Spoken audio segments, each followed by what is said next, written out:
ORLU Foundation, Father Ibe attributes wars to disobedience. Welcome to Global News Agency Igbo Worldwide, our bilingual channel that brings you news and cultural affairs. A Catholic priest, Reverend Father Ibe, has identified disobedience to God's commandments as the sole cause of wars and turmoils across the world.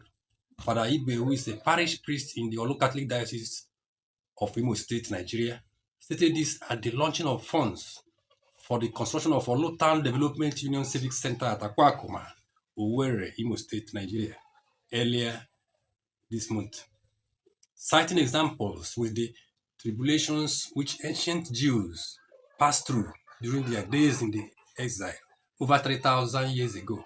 The man of God spotted insubordination and disobedience to God's injunctions as responsible for their sufferings and stressed the need for Nigerians to turn to God to avoid such calamities.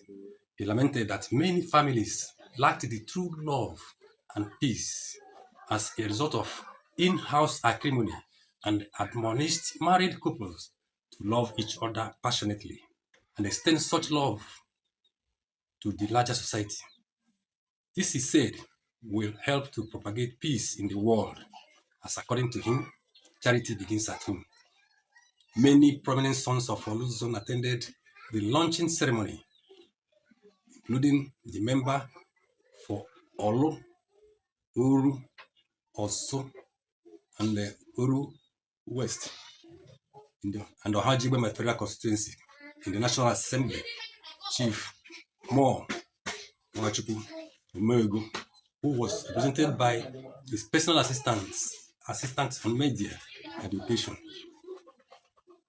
Magana oke mmadụ ege ntị n'okwu Chineke ọ dịma ya kpochere ntị ha n'okwu Chineke ọ ya mere nsogbu adịghị udo ịhụnanya ji gbuo ọsọ n'ebe mmadụ nọ ọ ya mere n'ugwu Izrel na-asị mgbe a na-ege ntị n'okwu Chineke eburu ha dịka ndị ohu buru ha obodo Babilọn oge a nọ obodo Babilọn ka ha nọ na-ebe akwa na-abụ abụ Psalm 137 n'akụkụ mmiri nke Babilọn ka anyị nọ ebe akwa anyị na-echeta gị Zayọn mgbe niile egosikọrọ n'ebe ahụ ka anyị kwubere uru anyị na-ebe akwa ndị iro na-ama anya anyị sị kwerie na anyị ukwe nke Zayọn kedu ka anyị ga-esi kpebe ya na ọbịa ọ bụrụ na m echezọ gị Jerusalem kara aka nri m ọnwụ ka ire m taba na agba m ọ bụrụ na m echezọ gị ọzọ dị iwe ọrụ m ihe ma abụ ọ na-abụ maka na ha kpọtiri ntị n'okwu Chineke udo ọgbọ ọsọ ịhụnanya ọgbọ ọsọ eburu agụ obodo Babilọn ebe a ka anọ na-agụ akwa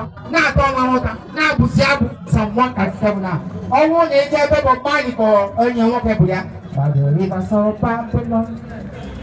now we sat down and now we wait when we remember Zion. For the wicked carried us away captivity, require for us a song.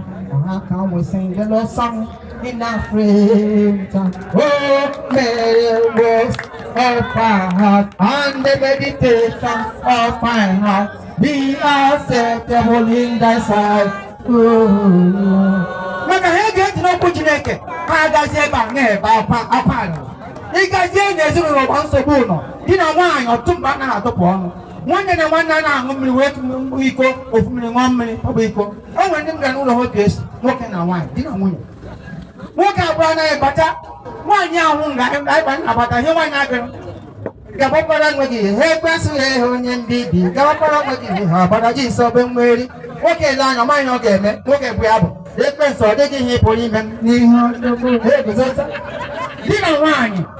Yeah, if you want peace, it will start from us, start from your home. Or he get understanding, understanding. Give way to understanding. When you understand your wife understands you. Give her understand. Give man want to understand. Then give open. On your man will see us. The can is it us? The can will be no hefe. The can will be no hefe. The question he get job get time. He get jam in Murudo. Mmadụ ole ka ị gbaghara mmadụ ole ka ime n'ihe ọjọọ si agbaghara mmadụ ole ka ị nọrọ were isi ọnọdụ ala na-asa mmechi ọnụ ebezila mmadụ ole ka ị na ihe n'aka